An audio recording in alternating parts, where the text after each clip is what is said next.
Gelombang demonstrasi di Iran dilaporkan terus meluas dalam beberapa hari terakhir, dengan aksi unjuk rasa terjadi di sejumlah kota besar, termasuk Teheran. Laporan dari aktivis dan media internasional menyebutkan bahwa aparat keamanan menghadapi tekanan besar dalam mengendalikan situasi, meskipun pemerintah Iran hingga kini belum memberikan pernyataan resmi terkait kondisi keamanan nasional secara menyeluruh. Sejumlah laporan yang beredar di media luar negeri menyebutkan bahwa demonstrasi terjadi di kota-kota seperti Teheran, Isfahan, Mashhad, Qom, Shiraz, dan Karaj. Beberapa sumber aktivis mengklaim aparat keamanan sempat terdesak di beberapa lokasi. Namun, informasi tersebut belum dapat diverifikasi secara independen mengingat terbatasnya akses komunikasi dari dalam negeri Iran. Internet dibatasi, informasi sulit diverifikasi. Sejak akhir pekan lalu, pemerintah Iran dilaporkan memberlakukan pembatasan internet secara luas. Langkah ini membuat arus informasi dari dalam negeri menjadi sangat terbatas. Kondisi tersebut menyulitkan media internasional dan organisasi kemanusiaan untuk memverifikasi situasi di lapangan secara akurat.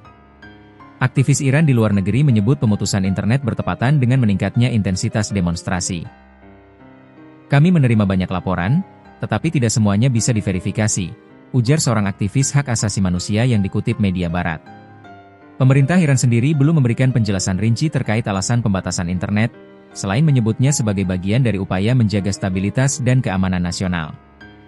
Laporan korban dari aktivis dan tenaga medis. Sejumlah organisasi aktivis mengklaim jumlah korban tewas akibat bentrokan dalam demonstrasi mencapai ratusan orang. Angka tersebut diklaim berasal dari laporan saksi mata, tenaga medis, dan relawan. Namun, pemerintah Iran belum mengonfirmasi jumlah korban jiwa tersebut. Beberapa media internasional mengutip kesaksian dokter dan staf rumah sakit di Teheran yang menyebut lonjakan jumlah pasien dengan luka tembak.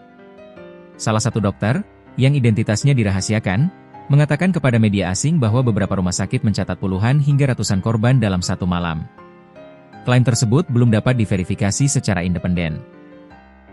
Media internasional juga melaporkan adanya kekurangan tenaga medis spesialis di beberapa rumah sakit, terutama dokter bedah saraf dan ortopedi, akibat tingginya jumlah korban luka. Peran Garda Revolusi disorot. Dalam situasi yang semakin tegang, pemimpin tertinggi Iran Ayatollah Ali Khamenei dilaporkan telah menempatkan Garda Revolusi Islam, IRGC, dalam status siaga tinggi. Sejumlah pengamat menilai langkah tersebut menunjukkan kekhawatiran pemerintah terhadap potensi pembelotan aparat keamanan reguler. Beberapa video yang beredar di media sosial, yang keasliannya belum diverifikasi, menunjukkan aparat kepolisian terlihat tidak melakukan tindakan represif terhadap massa demonstran. Namun, pemerintah Iran belum memberikan tanggapan resmi terkait video tersebut.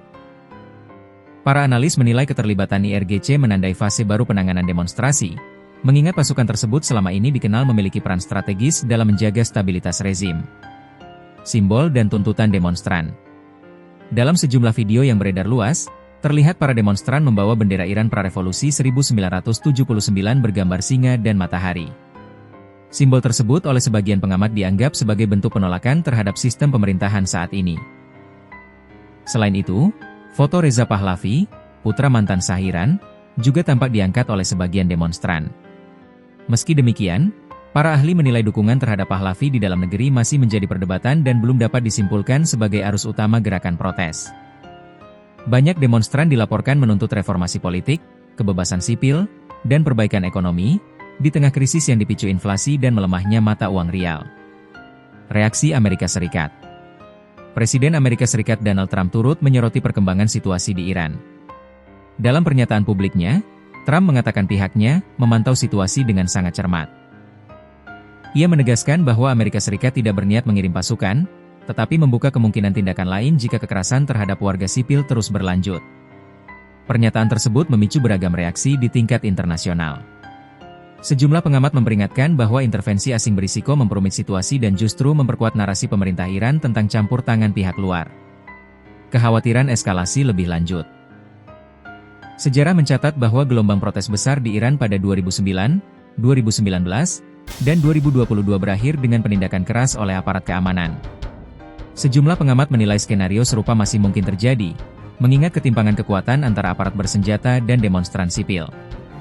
Di sisi lain, laporan aktivis menyebut jumlah peserta unjuk rasa terus bertambah meski risiko meningkat. Banyak warga tetap turun ke jalan meskipun ada ancaman dan pembatasan informasi, kata seorang pengamat Timur Tengah. Hingga kini, situasi di Iran masih berkembang cepat.